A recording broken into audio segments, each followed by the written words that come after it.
am fii Sénégal war a sax li nga xam ne laal na si wàllum culture sociétale tey ji nag pour waxtaanee actualité bi nga xam ne mun nañu wax ne lëmbee na suñu réew mu nekk avec ce décès bi nga xam ne mun nañ ne dafa traumatiser toutes les femmes sénégalaises wax aussi par rapport ak tamit li nga xam ne moo nekk politique pourquoi pas parce que duñ fi dalal ki nga xam ne mooy la mairesse de la commune de Golf Sud Khadija Mahécor Diouf sans pour autant laal si wàllum politique lu moo tax comme ni ma ko waxee rek à l'entame de mes propos j'ai le plaisir de recevoir sur ce plateau une grande dame de la politique sénégalaise mu nekk Khadija Mahécor Diouf nekk maire bu Golf Sud membre de l'administration générale du parti PASTEF coordonnatrice du mouvement jigéenu PASTEF fii si Guédiawaye salaamaaleykum Khadija. maaleykum salaam Diap maa ngi lay nuyu bu baax a baax a baax. fay naa la di kontaan vraiment si déplacement bi ngeen def. ñëw fii nii si suñu commune. notre commune Golf Sud. ñu la fiy dalal bu baax di la wax rek bienvenue dans l'une des plus belles communes de Guédiawaye et peut-être même bientôt dans quelques années l'une des plus belles communes du Sénégal. Merci beaucoup Khadija. Khadija bala ñuy dugg nag ci actualité bi Khadija Mahécor Diouf les locales gis nañ ne carrément c'était un peu compliqué mais finalement vous vous êtes imposé. Est-ce que boo mënoon ñëwaat def benn retour en arrière combat bi comment ça a été. Sur ces élections. Ouais. Enfin je pense que ce sera la première fois ma si wax d'ailleurs voilà donc nga may ma rek balaa ñuy commencer si locales yi ma nuyu waa Sénégal donc di nuyu xalif généraux yëpp di nuyu toute la communauté chrétienne aussi bi nga xam ne ñoom aussi ñu ngi ci seen carême mais aussi di nuyu tous les musulmans yi nga xam ne ñu ngi woor mu nekk wooru jàmm wooru salaam ñuy ñaan yàlla à travers ce mois lépp lu ñu fi ñaan ci Sénégal muy ay ngëneel yoo xam ne dina saawaan baawaan ba wàcc fépp ci Sénégal di nuyu particulièrement nag waa commune de Golf Sud vraiment donc commune de Golf Sud bi nga xam ne comme tu dis man maay la nouvelle mairesse élue donc ci élection yi nga xam ne ci la ñu générale Khadija. Pour certains oui mais man j'étais convaincue de ma victoire. Pourquoi? Parce que dama gëmoon ni on avait les moyens de gagner et d'aller chercher cette victoire parce que sénégalais yi ñoo soxla changement et que nous ne sommes pas quand même n'importe quel parti et n'importe quelle coalition et on était sûr qu'aujourd'hui il y avait une carte à jouer et j'avais confiance au programme que nous proposions aux populations j'avais confiance que nit boo gëmee sa bopp nga gëm ni li ngay uti ji war nga ko mën a am gëm surtout que ni dañu nekk ci benn changement ak tournant et que nous avons les arguments yi nga xam ne à faire valoir pour aller chercher des victoires et enchaîner encore sur des victoires donc on avait un programme à présenter au Golfois fi laa dëkk yaroo fi màggee fi bi ma day ni ma day donc kenn gënuma yey ci li nga xam ne mooy jiite fi nga xam ne gox bi ma dëkk am ci projet am ci ambition mais surtout am ci gis-gis bu yaatu donc en tant que sénégalaise en tant que femme politique mais surtout en tant que citoyenne de Golf je me suis dit que c'était quelque chose de possible et c'était quelque chose de normal et surtout c'était quelque chose à faire donc man awma woon benn doute ci cette victoire dañuy sant yàlla aussi parce que comme on dit rek lépp lu am yàlla la neex nit mën na bëgg dara fekk yàlla dogalu ko parfois du suñu njàmbaar dafay fekk rek nit lu mu bëgg tamit mu tombe ak la yàlla dogal waaye toujours mets ton canari sur les genoux Dieu te le mettra sur la tête dafa nekk loo xam ne dafa nekk proverbe bu am sens dans ma vie maanaam nit loo gëm bul xaar ne yàlla baax na yàlla bay sa tool la ko olof njaay di waxee donc ñun dañu gëm ni les changements yi nga xam ne ñun ñoo ko bëgg dootuñu xaar keneen ñun ñoo koy porter ñun ñoo koy incarner et donc dans cette dynamique là élection locale yi doonoon benn enjeu boo xam ne en tant que parti politique PASTEF mais aussi la grande coalition de Yewwi dafa nekkoon des objectifs yoo xam ne dañ ci fixé woon donc ma nekkoon la candidate investie et aujourd'hui je rends grâce à Dieu et di remercier les populations de Golf Sud yi nga xam ne ñoom ñoo ma dénk seen baat dénk ma seen commune ñu bokk commune bi di ñaan yàlla au bout des 5 ans yi nga xam ne moom la ñu dénk mandat bi ñu gis ni li taxoon ñu dénk ñu ko def nañ ci suñu kéemtulaay kàttan en tout cas fas nañ ko yéene def avec toutes les populations parce que li ñu jàpp tamit mooy ñun ñoo gagné xeex certes notre coalition mais on appelle tout le monde parce que ñi nga xam ne tamit dañu doon outil dañu amoon ay projets et programme yoo xam ne yéene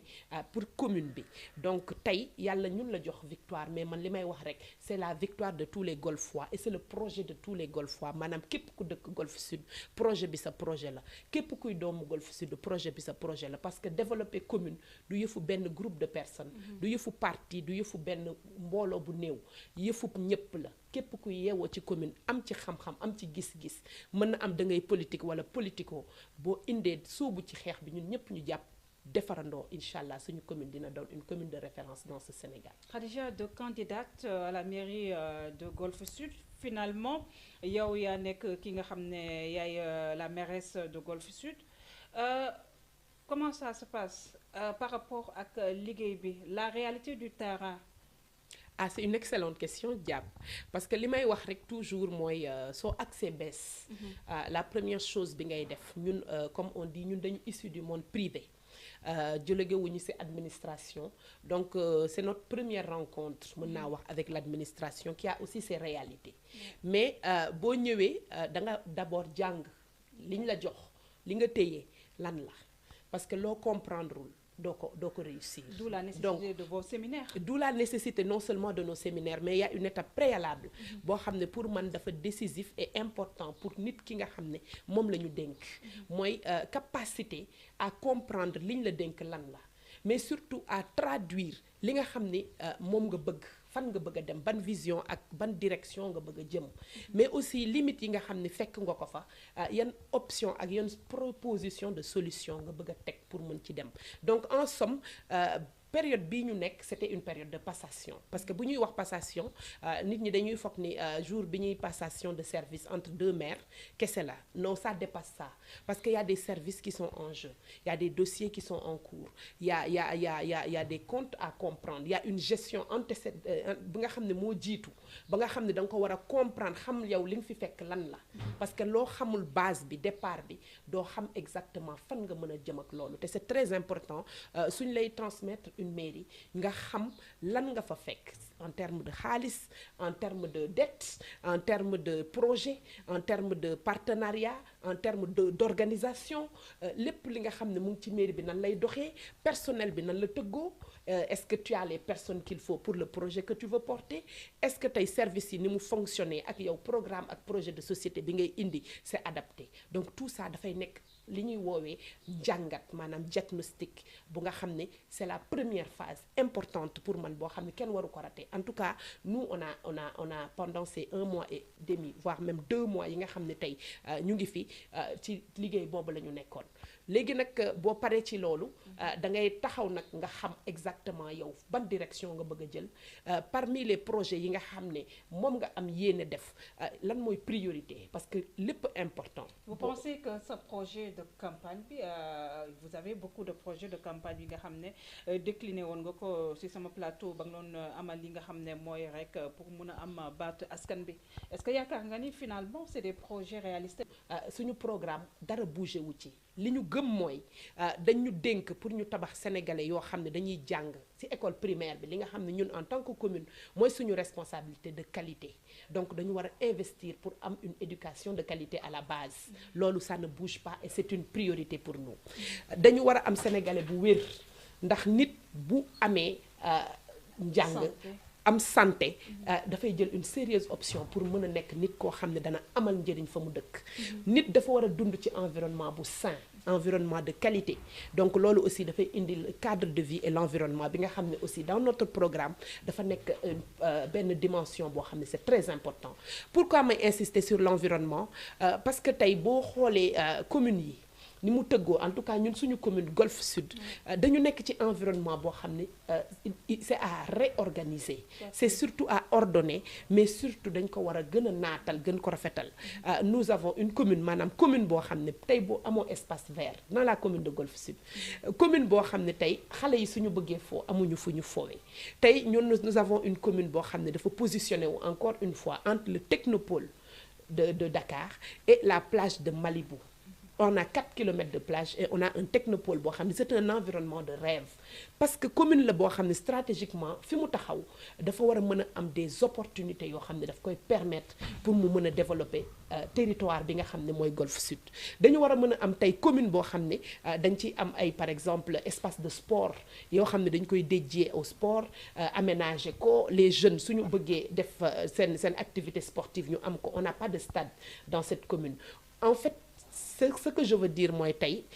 man dama ñëw fekk fi commune boo xam ne et c'est ça loolu laay wax loolu la passion de cet exercice c'est tout est à construire je disais à un de mes amis que comme toutes les communes du Sénégal en tout cas moi celle-là dama koy comparer juste à une commune comme Mermoz. D'ailleurs je salue au passage le maire de Mermoz et ma koy wax que ni nous le charme de l'exercice bi ñu am mooy tout est à construire ñun suñu commune dafa lëndëm donc c'est une commune à éclairer suñu commune dafa nekk commune boo xam ne dafa taxaw ci kaw dune parce que ku xam la configuration géographique de la commune de Golfe Sud nga xam ne dafa nekk ci wetu géej gi ci wetu littoral bi et c'est dafa bëri suuf donc c'est une commune boo xam ne dañu war a góorgóorlu pour paver ko donc c'est des exercices yoo xam ne je ne dis pas que c'est facile mais c'est devant nous. Et donc la satisfaction bi nga xam ne mën nañ ko am mooy dire au soir de notre mandat que suñu commune par exemple temps de ensablement bi nii la woon ñun jëlee nañ ko à un point bu yóbbu ko par exemple à 25 30 ou 40% ba nga xam ne keneen su ñëwee dafay eggali commune la boo xam ne tey les 4 kilomètres de plage nga xam ni c'est dans tous les pays du monde soo demee foo xam ne dafa am géej dafay nekk une économie qui tourne autour de plage boobu ñu organiser ko defar ko ba nga xam ne dafay nekk un espace de loisir dafay nekk un espace économique dafay nekk un espace de vie boo xam ne dafay permettre ñi nga xam ne dëkk nañ fa suñuy wuti ji feneen li ñuy wax kuy wàlli yaan dafa fekk sa dëkk tëggul dañu war a am tey une commune boo xam ne dañuy fexe ba toutes les compétences te ñun dañu am cité Nations Unies dañu am cité Faysal cité des enseignants et j'en passe dañu am ay cité yoo xam ne tey dañu produire des intellectuels de qualité et toutes ces personnes là ñu ngi dëkk ci commune de Golfe Sud ñu am une commune boo xam ne dafa am ay ndaw yoo xam ne seen compétence macha allah dans tous les domaines donc ñun tey en tant que maire suñu objectif te loolu moom lu ñu ñor la mooy fexe ba fédérer toutes ces compétences autour du projet de Golfe Sud comme je l'ai dit sànq ci sama début propos. Pourquoi? Parce que tey damay wax rek mairie avec l'administration le conseil municipal et peut-être le personnel de la mairie ni ñu tëggoo doo fa fekk compétence yépp yi nga soxla mais comme projet bi li ma ko wax projet collectif la et c'est un projet boo xam ne dafa am une dimension citoyenne très élevée donc nous on organisera et on fera en sorte ba nga xam ne képp ku nga xam ne rek Golf nga dëkk moo xam mag nga ndaw nga mais surtout les personnes du troisième âge yi nga xam ne souvent dañ leen di fàtte li ma waxoon ci sama campagne mooy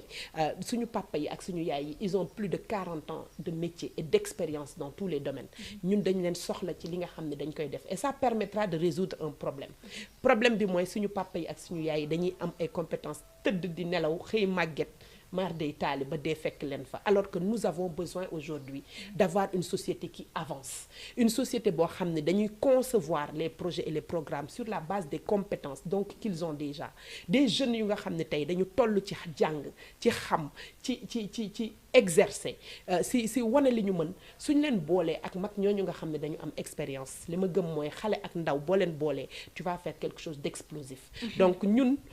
Ndiab la participation citoyenne maanaam tëgg programme ak projet yi nga xam ne dañ ko bëgg a def ak citoyens yi lañ koy defal dans tous les quartiers nous sommes en train d'organiser li nga xam ne moom la ñuy woowee les focus group